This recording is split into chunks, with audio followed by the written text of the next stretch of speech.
কাউকে ছাড়বো না বলছেন সার্জিস আলম। খালেদা জিয়ার শারীরিক অবস্থা কেমন জানালেন চিকিৎসক। আওয়ামী লীগ নির্বাচনে অংশ নিতে পারবে কিনা সময় আসলে দেখা যাবে বলছেন সিইসি। জানাবো নতুন পাঠ্যপুস্তকে বিএনপিকে হেয় করা হয়েছে রিজভী। এবং সর্বশেষ জানাবো বিপ্লবের চেতনা এই সরকার ধারণ করতে পারেনি বলছেন মাহমুদুর রহমান। এতক্ষণ শুনছিলেন সংবাদ শিরোনাম, এবারে বিস্তারিত। তবে তার আগে অনুরোধ থাকবে আমাদের চ্যানেলটি সাবস্ক্রাইব করে বেল আইকনটি ক্লিক করুন। কাউকে ছাড়বো না বলছেন সার্জিস আলম। জাতীয় নাগরিক কমিটির মুখ্য সংগঠক সার্জিস আলম বলেছেন, বছরের পর বছর ধরে খুনি হাসিনার মাধ্যমে নানাভাবে অত্যাচারিত হয়েছে দেশের মানুষ। তার ক্ষমতার পিপাসার কাছে জিম্মি ছিল মানুষ, গোপালগঞ্জের কাছেও জিম্মি হয়ে পড়েছিল এদেশের মানুষ। তাই প্রত্যেকটি মানুষ জীবনের মায়া ত্যাগ করে আন্দোলনে ঝাঁপিয়ে পড়ে। হাসিনা খুনির দোসররা মাদ্রাসার ছাত্রকে দেখলে টার্গেট করে গুলি করত। তাই ছাত্ররা পাঞ্জাবি পাজামা না পরেই টি শার্ট গায়ে দিয়ে আন্দোলনে অব্যাহত রাখে। শুধু মাদ্রাসা নয়, স্কুল কলেজের শিক্ষার্থীদের ক্ষেত্রেও এমন হয়েছে। যারা হাসিনার দোসরদের ভয়ে আন্দোলনে যেতে পারেনি, তারা তাদের স্ত্রী সন্তান এবং স্বজনদের আন্দোলনে যেতে সহযোগিতা করেছে। তিনি আরো বলেন, আজকে চাঁদাবাজি হচ্ছে, সিন্ডিকেট হচ্ছে, কারা করছে তাদের কথা কেন বলতে পারছি না। প্রতিটি বাজারে চাঁদাবাজির জন্য পণ্যের দাম বাড়ছে। এতে সরকারকে দোষারোপ করে কোনো লাভ নেই। হাসিনার হাজার হাজার পরিবারকে 16 বছরে উৎখাত করেছে। সে একদিনে খুনি হাসিনা হয়নি, যাকে টার্গেট করেছে তাকেই মেরেছে সে। আগামীতে কাউকে এমন হতে দেব কিনা তা আমাদের উপর নির্ভর করবে। হাসিনা যা করেছে তার ফলাফল 24-এর অভ্যুত্থান। কেউ যদি ভুল পথে হাঁটে তাদেরও পরিণতি একই হবে। আমরা কাউকে ছাড়বো না, তাই বুক টান করে প্রতিবাদ করতে হবে। আমাদের এই লড়াই বাংলাদেশকে সামনে রেখে হোক, মানুষের জন্য হোক। সার্জিস বলেন, 15 বছর চাঁদাবাজিতে অতিষ্ঠ ছিল মানুষ। এখনও চাঁদাবাজি, দখলবাজি, সিন্ডিকেট চলছে, কিন্তু কেউ তাদের নাম নিচ্ছে না। প্রত্যেকটি রাজনৈতিক দল নিজেদের সুবিধা নিয়ে ব্যস্ত, কেউ দেশের চিন্তা করছে না। তিনি বলেন, আগামীর বাংলাদেশে কাউকে ফ্যাসিবাদ হতে দেব কিনা তা আজকের ভূমিকায় নির্ধারিত হবে। সিনা টান করে প্রতিবাদের অভ্যাস জারি রাখতে হবে। অভ্যুত্থানের চেতনা বাস্তবায়ন করতে কাউকে ছাড় দেওয়া হবে না। খালেদা জিয়ার শারীরিক অবস্থা কেমন জানালেন চিকিৎসক। যুক্তরাজ্যের লন্ডন ক্লিনিকে চিকিৎসাধীন বিএনপি চেয়ারপারসন বেগম খালেদা জিয়ার শারীরিক অবস্থা স্থিতিশীল রয়েছে বলে জানিয়েছেন তার ব্যক্তিগত চিকিৎসক ও দলীয় স্থায়ী কমিটির সদস্য ডক্টর AZM জাহিদ হোসেন। শনিবার গণমাধ্যম কর্মীদের তিনি এই তথ্য জানান। ডক্টর জাহিদ বলেন, খালেদা জিয়ার শারীরিক অবস্থা স্থিতিশীল রয়েছে। ছেলে, পুত্রবধূ ও নাতনিদের সাথে সময় কাটিয়ে তিনি বেশ প্রফুল্ল রয়েছেন। তার চিকিৎসা নিয়মিতভাবে পর্যবেক্ষণ করা হচ্ছে। খালেদা জিয়া আরও কিছু শারীরিক পরীক্ষা নিরীক্ষা করা হবে জানিয়ে বিএনপি স্থায়ী কমিটির এই সদস্য আরও জানান, ইতোমধ্যে ক্লিনিকের চিকিৎসকদের পরামর্শে যেসব পরীক্ষা করা হয়েছে সেগুলোর রিপোর্ট পর্যালোচনা করে সাবেক প্রধানমন্ত্রী খালেদা জিয়াকে চিকিৎসা দেওয়া হচ্ছে। চিকিৎসকেরা আরও কিছু পরীক্ষার পরামর্শ দিয়েছেন। 2 দিনের সাপ্তাহিক ছুটির পর সোমবার সেসব পরীক্ষা করা হবে বলে জানিয়েছেন চিকিৎসক জাহিদ হোসেন। এছাড়া বাংলাদেশ থেকে যাওয়া চিকিৎসকদের সঙ্গে মঙ্গলবার লন্ডন ক্লিনিকের সমন্বিত একটি মেডিকেল বোর্ডের সদস্যরা বসতে পারেন। আওয়ামী লীগ নির্বাচনে অংশ নিতে পারবে কিনা সময় আসলে দেখা যাবে বলছেন সিইসি। প্রধান নির্বাচন কমিশনার AM নাসির উদ্দিন বলেছেন, সময় আসলে দেখা যাবে কোন কোন দলের নিবন্ধন থাকে। আওয়ামী লীগ নির্বাচনে অংশ নিতে পারবে কিনা সময় আসলে দেখা যাবে। সেই সঙ্গে আওয়ামী লীগের নিবন্ধন থাকবে কিনা তা সময় বলে দেবে। এ সময় স্থানীয় সরকার নির্বাচন প্রসঙ্গে জানতে চাইলে তিনি বলেন, স্থানীয় সরকার নির্বাচন নিয়ে কোনো মন্তব্য করতে চাই না। অনেকে একদিনে নির্বাচন দেওয়ার পরামর্শ দিয়েছেন, তবে একদিনে সব নির্বাচন করা কোনোভাবেই সম্ভব না। সংসদ নির্বাচনের বিষয়ে সিইসি বলেন, আগামী জাতীয় নির্বাচন EVM এর মাধ্যমে হবে না।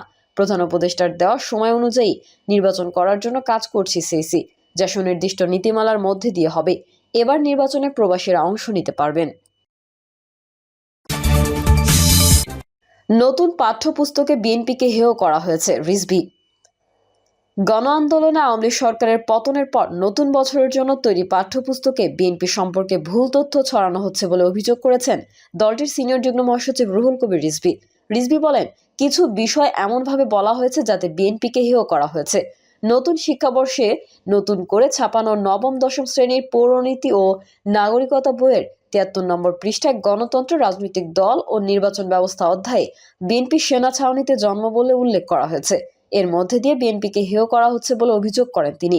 তিনি বলেন, আমরা গভীর উদ্বেগের সঙ্গে লক্ষ্য করছি বিএনপির বিরুদ্ধে একটি গভীর ষড়যন্ত্র চলছে। কোমলমতি শিক্ষার্থীদের পাঠ্যপুস্তকে বিএনপি সম্পর্কে ভুল তথ্য সন্নিবেশিত হয়েছে। আমরা স্পষ্ট ভাষায় জানিয়ে দিতে চাই, বিএনপি সেনা ছাউনিতে জন্ম হওয়া কোনো দল নয়, সামরিক প্রশাসক কিংবা সেনাবাহিনী প্রধান হিসেবে নয়।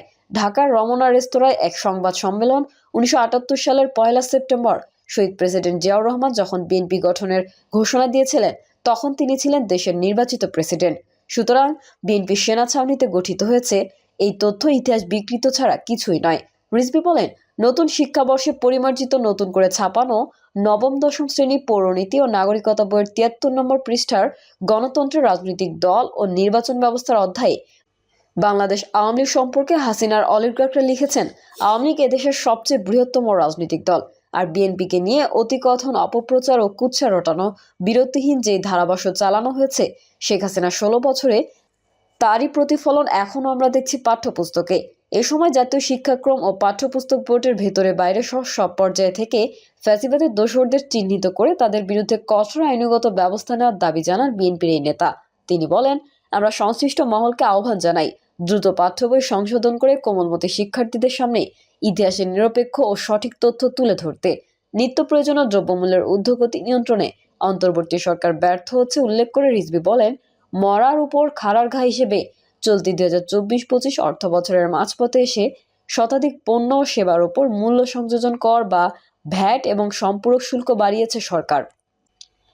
তাতে দৈনন্দিন জীবনযাত্রার খরচ আরেক দফা বাড়ছে সাধারণ মানুষেই। এমনিতেই মূল্যস্ফীতির ঊর্ধ্বমুখী প্রবণতার কারণে সাধারণ মানুষের নাভিশ্বাস উঠছে।